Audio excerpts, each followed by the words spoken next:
తాకట్లో ఉన్న మీ బంగారాన్ని విడిపించి ఆ రోజు ఆన్లైన్ రేటుకి కొంటాం. Sharma gold company.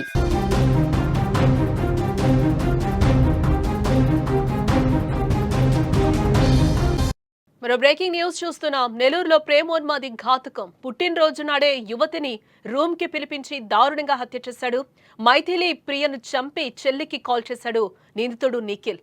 తమ మధ్య గొడవ జరగడంతో చంపేస్తానని నిఖిల్ చెప్తున్నాడు. మీ అక్కను చంపేసా, వచ్చి తీసుకెళ్ళండి అంటూ కూడా చెప్పాడని మైథిలి ప్రియ సిస్టర్ సాహితి చెప్తోంది. నిఖిల్, ప్రియ ఇద్దరు క్లాస్మేట్స్. మా అక్కను చంపి అక్కడే కూర్చున్నాడు అని కూడా సాహితి చెప్తోంది. ఈ దారుణంలో చాలా మందిపై మాకు అనుమానాలు ఉన్నాయి అంటూ కూడా మైథిలి ప్రియ సిస్టర్ సాహితి చెప్తుంది.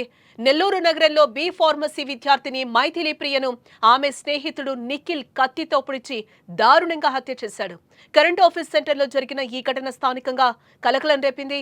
మాట్లాడాలని పిలిచి ఈ ఘాతుకానికి ఒడిగట్టిన నిఖిల్ అనంతరం పోలీస్ స్టేషన్లో లొంగిపోయినట్లుగా కూడా తెలుస్తోంది.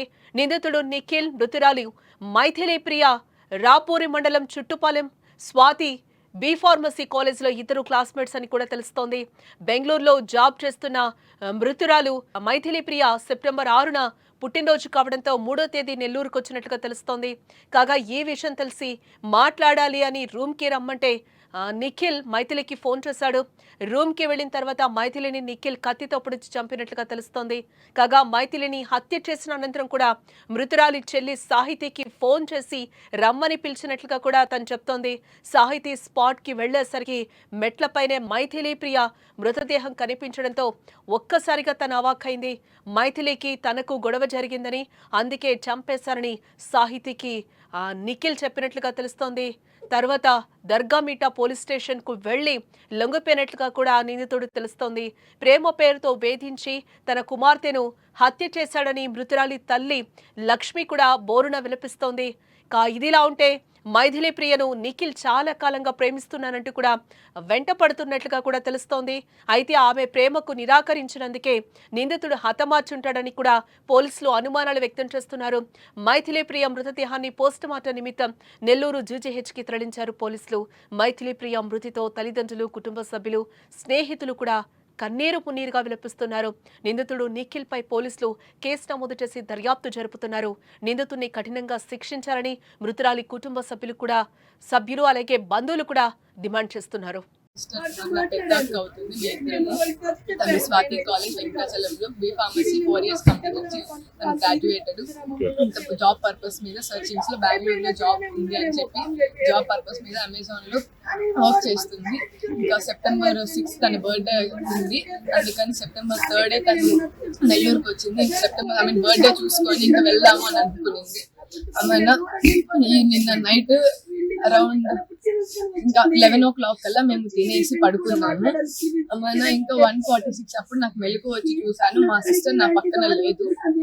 ఫోన్ చేశాను, ఎక్కడున్నావు అంటే ఫ్రెండ్స్ తో బయట ఉన్నాను, ఒక 10 minutes లో వచ్చేస్తానని చెప్పింది. తొందరగా వచ్చాయని చెప్పాను. నేను నిద్రపోయాను. ఇంకా 3:33కి నాకు కాల్స్ కంటిన్యూస్ గా మిస్డ్ కాల్స్ వస్తా ఉంది. ఎవరైనా కాల్ అటెండ్ చేశాను. నిఖిల్ ఏమైంది ఎందుకు అంటే, మీ అక్క ఇక్కడ పడిపోయింది, మీ అమ్మకు ఫోన్ చేయండి, ఫోన్ చేసి వచ్చి తీసుకొని పోండి అని చెప్పాడు. మా అమ్మకి ఎంత చేశారని చెప్పి నేను ముందు వెళ్ళి చూద్దామని చెప్పి కిందకి వెళ్ళాను. మెట్ల మీద ఎక్కి వెళ్ళి చూశాను. అప్పటికే మైథిలి లేయనగానే తన బాడీ అంతా కూల్ అయిపోయింది. నాకు ఇంకా టెన్షన్ కి ఏం అర్థం కాక ఏమైంది అని అడిగితే, మీ ఇద్దరం గొడవ పెట్టుకున్నాము, నేనే కత్తితో పొడిచి చంపేశానని చెప్పి నాతోనే చెప్పాడు. నిఖిల్ మా అక్క వాళ్ళ క్లాస్మేట్. తను బి ఫార్మసీ చదువుతున్నాడు, సేమ్ స్వాతి కాలేజ్ లోనే చదువుతున్నాడు. పేరు నిఖిల్. ఆ అబ్బాయి నాకు చెప్పాడు, గొడవల వల్ల నేనే మీ అక్కని కత్తితో పొడిచి చంపేశానని చెప్పాడు. ఏం అర్థం కాక కిందకు వచ్చి వేరే ఆంటీ వాళ్ళ హెల్ప్ తీసుకున్నాను. ఈ గ్యాప్ లో మా అమ్మకి మా నాన్నకి కాల్ చేసి మా అబ్బాయికి కాల్ చేశాను. వాళ్ళు బయలుదేరారు. ఈ గ్యాప్ లో వేరే ఆంటీ హెల్ప్ తీసుకొని, ఆంటీ ఇలా జరిగింది రండి అనగానే ఆంటీ చిన్నగా నేను వెళ్ళి చూసాము. అప్పటికి కూడా అక్కడే కూర్చోన్నాడు. ఇంకా కాల్ చేస్తా ఉండేసరికి ఆ అబ్బాయి వెళ్ళిపోయాడు. దయచేసి ఈ హత్యలో మా అబ్బాయి చెయ్యి ఒక్కడే లేదు, చాలా మంది ఇన్వాల్వ్ అయి ఉన్నారు. చాలా మంది మీద మాకు అనుమానంగా ఉంది. దయచేసి న్యాయం చేయండి.